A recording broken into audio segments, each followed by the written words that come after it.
तर नमस्कार मित्रांनो, तुमचे मराठी क्राईम नेटवर्क या चॅनलवर स्वागत आहे. तर सुरू करूया आजच्या स्टोरीला. कानन गावातील रणजित यादव याचा विवाह सीमाशी झाला होता. सीमाला पाहता क्षणीच त्याने पसंत केले होते, कारण तिचे रूपच भुलवणारे होते. तिच्या सौंदर्यावर फिदा होऊन रणजितने फार काही चौकशी न करता विवाह करून तिला बायको बनवले होते. ती सासरी नांदायला आली. दोघे नवरा बायको संसारात रमले होते. त्यांच्यात सारे काही सुरळीत चालू होते, पण त्याची बायको कोणत्या तरी वेगळ्याच विचारत असायची. तिला लग्नाआधीचे दिवस आठवत होते. तिच्या बहिणीचा नवरा महेश यादव हा भिका गावचा रहिवासी होता. लग्नानंतर त्याचे सासरवाड्याला येणे जाणे होते. त्यावेळी वयात आलेली मेहुणी सीमाबरोबर त्याचे बोलणे होत असायचे. बहिणीचा नवरा म्हणून ती तिच्याशी आपुलकीने वागत होती, पण त्याची नजर तिच्या शरीरावरून फिरत होती. तो तिच्याशी लाडीने बोलत होता, तिचे हट्ट पुरवत होता. त्याची बायको ही त्याच्यावर खुश असल्याने साहजिकच सीमालाही त्याच्याबद्दल आकर्षण वाटत होते. तो तिची मस्करी करतो हे तिला आवडत होते.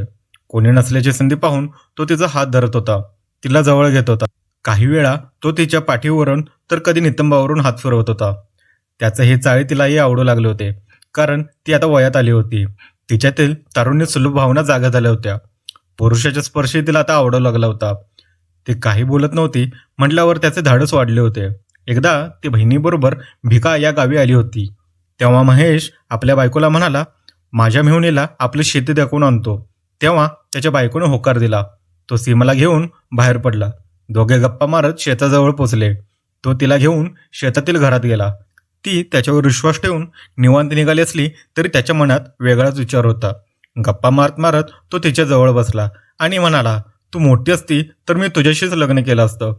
असं त्याचं बोलणं ऐकून ती हसू लागली. तो विचार करून म्हणाला, हसतेस काय? ती हसतच म्हणाली, काही जिजू, काही बोलता. ताईला कळाले तर काय होईल? तर तो म्हणाला, तिला काहीही कळणार नाही. मला तू खूप आवडतेस. माझं प्रेम आहे ग तुझ्यावर. तो बोलत होता. तो असं बोलत असताना तिच्या उत्तेजना वाढू लागल्या होता. हे बोलणे तिच्यासाठी नवीनच होते. ती आता कुठे वयात आली होती. तिलाही पुरुषांचे आकर्षण वाटत होते. ती मान खाली घालून ऐकत होती. तसे त्याने पुढचे पाऊल टाकले. ती आता अंग चोरून घेऊ लागली होती, पण त्याने तिला घट्ट आवळून उचलले आणि मांडीवर बसून घेतले. ती त्याच्या मिठीतून सुटण्याचा प्रयत्न करत होती, पण त्याने तिला घट्ट आवळून धरले होते. त्याचे गरम श्वास तिच्या मानेवर जाणवू लागला होता. ती आता उत्तेजित होऊ लागली होती. तिला कशाचेच भान उरले नव्हते. तिचा विरोध कमी झाला होता. तसे त्याने तिच्या अंगावरून हात फिरवायला सुरुवात केली होती. त्याने तिच्या कोवळ्या सणांना कुरवळून तिला बेफान केले होते. तिच्या ओठावरून चुचकारे फुटू लागले होते.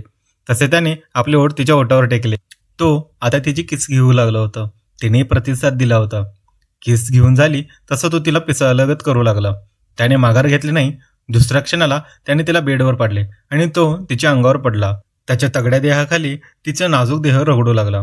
यामध्ये त्यांना आपल्या कपड्यांची अडचण वाटू लागली. त्यामुळे त्यांनी तीही अडचण दूर केली. त्याने तिच्यामध्ये प्रवेश केला. या पहिल्या संगमाने ती चित्कारली होती आणि विवू लागली होती. तसा त्याचा जोर वाढला आणि तो जोरजोराने तिच्याशी संभोग करू लागला. थोड्या वेळातच तिचे विवळणे कमी झाले. आता तिलाही सुखी वाटू लागले होते. तिच्या प्रतिसादाने संभोगामध्ये आनंद मिळाला होता. तोही खुश झाला होता. तिलाही त्याने तृप्त केले होते. मेहुणीसोबत शारीरिक संबंध तिला खूप आवडले.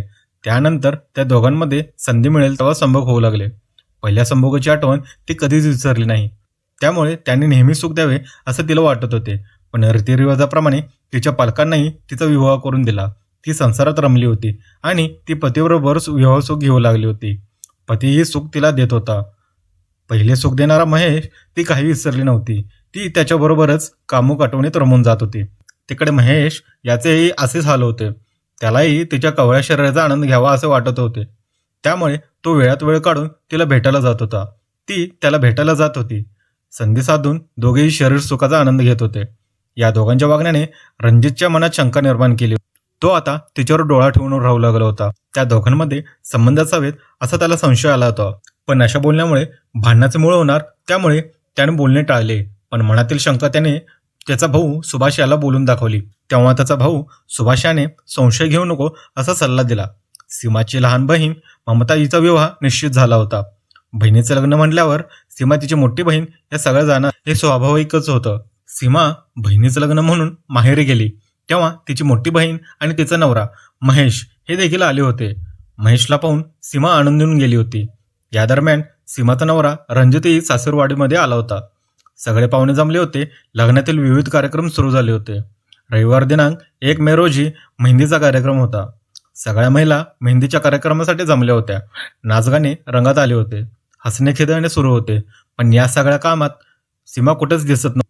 मेहंदीच्या कार्यक्रमात नाही तर मग ती गेली कुठे असा प्रश्न रणजितला पडला. त्याने इकडे तिकडे चौकशी केली तेव्हा कोणीच त्याला योग्य पद्धतीने माहिती दिली नाही. असेल इथंच कुठेतरी असे सांगून सगळेच त्याला ओढाओढीची उत्तर देत होते. पण ती दिसत नसल्याने रणजित बेचैन झाला होता. तो तिला घराघरातून शोधू लागला होता. ती कुठेच दिसेना झाली तसा तो चलबिचल झाला होता. तो शोधत शोधत घरामागे असणाऱ्या पडक्या शेडजवळ गेला. शेडचा दरवाजा थोडा उघडाच होता. त्याला शंका आलीच होती.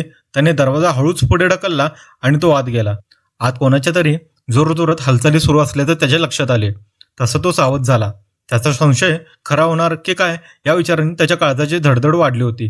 तो थोडा आत गेला आणि त्याचा संशय खरा ठरला. त्याची बायको आणि त्याचा साडू दोघे एकमेकांना मिठीमध्ये धरून शरीरसुख घेत होते. रिकाम्या शेडमध्ये परपुरुषाबरोबर वेगळ्याच पद्धतीने शरीरसुख करणारी बायको पाहून तो एकदम हपकून गेला होता. त्याला समोर पाहून तीही घाबरली होती. हा आरडाओरड करणार हे सिद्धच होते. त्यामुळे त्याने कसेबसे कपडे व्यवस्थित केले होते. पण रणजित रागावला होता. तो दोघांना शिवीगाळ करू लागला. तसा महेश शेडमधून बाहेर पडला आणि बाजूला जाऊन लपला. तर रणजितची बायको आणि साडू या दोघांना शिवीगाळ करत आरडाओरड करू लागला होता.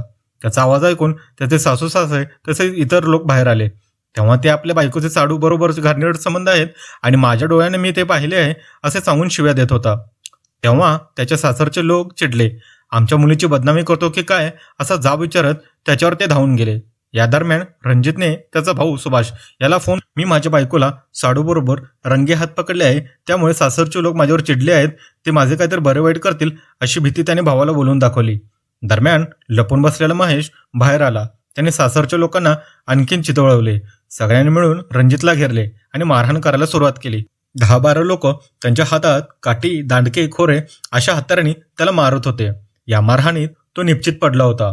तेव्हा त्याने उचलून घरात नेले आणि बेडवर झोपवले. रात्रीची वेळ असल्याने कोणी जास्त पाहिले नव्हते. काही वेळाने सर्वांच्या लक्षात आले होते की रणजितचा जीव गेला आहे आणि आता ही भानगड आता आपल्या अंगलट येणार आहे. या विचाराने त्यांचे धाबे दणाणले होते. त्यातून मार्ग काढण्यासाठी त्यांनी खून लपवण्याचा प्रयत्न केला. रात्रीच्या वेळी काळोखात रणजितचा सासरा आणि त्याचे साडू यांनी रणजितचा मृतदेह मोटरसायकलवर घेतला. घरातून ते बाहेर पडले आणि जंगलात पोहोचले. तिथे मृतदेह झाडाला लटकवून आत्महत्येचा बनाव करण्याचा त्यांचा प्रयत्न होता. पण त्या दोघांना मृतदेह उचलून लटकवणे अवघड झाले. त्यामुळे त्यांनी एक फांदीला मृतदेह बांधला आणि ते तिथून पसार झाले. दुसऱ्या दिवशी लग्नाचा विधी होणार होता. त्याच दिवशी जंगलात लोकांना मृतदेह आढळून आला. ही माहिती मिळताच पोलीस घटनास्थळी दाखल झाले. मृताची ओळख पटवत तो या गावात पाहुणा म्हणून आला होता अशी माहिती मिळाली. तसेच मेवणीच्या लग्नाला आला होता ही माहिती पोलिसांच्या हाती लागली होती. पोलीस लग्न घरात पोहोचले. तिथे चौकशी केली असता त्याच्या सासरच्या लोकांनी कानावर हात ठेवला. आपल्या काहीच माहीत नसल्याचे त्यांनी सांगितले. पण पोलिसांनी मोबाईलचे CDR तपासले. यामध्ये रणजितने भावाला फोन केल्याचे दिसून आले. पोलिसांनी त्याच्या भावाकडे चौकशी केली. त्यावर त्याने फोनवर झालेले बोलणे पोलिसांना सांगितलं. या दरम्यान पोलिसांनी लग्नघरात रणजितला मारहाण झाल्याची माहिती गावातील खबरांकडून लागली होती. या माहितीच्या आधारे या पोलिसांनी धरपकड सुरू केली. यामध्ये पहिल्या टप्प्यात लग्नविधी सुरू असलेली सीमाची बहीण ममता याला ताब्यात घेण्यात आले. त्यानंतर सीमा आणि तिच्या आईच्या हातात बेड्या ठोकल्या आणि त्याच्याकडे चौकशी सुरू केली. अनैतिक संबंधावरून रणजितचा खून झाल्याचे उघड झाले होते. 10 जणांवर गुन्हा दाखल केला असून एकापाठोपाठ एक ताब्यात घेतले आहेत. अशा प्रकारे या गोष्टीला इथं अंत होतो. जर तुम्हाला गोष्ट आवडली असेल तर तुमच्या प्रतिक्रिया कमेंट बॉक्समध्ये सांगायला विसरू नका. तोपर्यंत काळजी घ्या, सावध राहा, खुश राहा. धन्यवाद.